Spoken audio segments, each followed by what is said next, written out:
We know what the politicians and the pundits, what they've been saying about the recent election and the transition for President-elect Biden. But what are typical Americans saying on both sides about where the country stands? Our Joe St. George taking a closer look tonight. Sometimes the best way to get the pulse of the country, I think if we don't discuss it, we'll never heal, is to have a socially distanced conversation with the neighbors. I will accept the fact that Joe Biden's going to be president. We first met this group of retirees a few weeks before the election in Maricopa County, Arizona. Now that it's over, we're checking back in, and well, the divisions are still there between those who voted for President-elect Biden and those who voted for President Trump. But when he concedes, that means the election is over. No.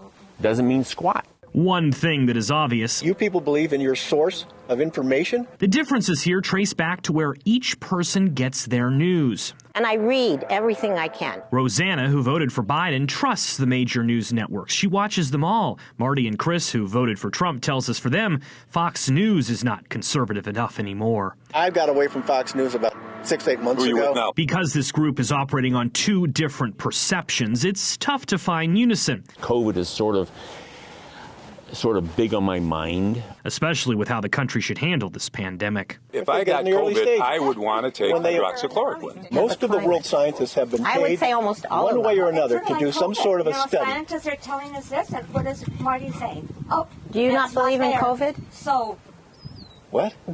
But you shut down the entire economy for the Nobody's saying Nobody that. knows what to do, Marty. There's never happened before. This debate is what President-elect Biden will inherit come January. I feel there's turmoil. And so far, Biden supporters here feel the transition has been turbulent. Marty and Chris. Yeah, we I haven't don't had think it's a big peace deal. all year. I don't think there's a big turmoil going on. One big challenge for the president-elect is whether Americans who didn't vote for Biden can somehow be won over. Anything you could do? Stop all this hatefulness.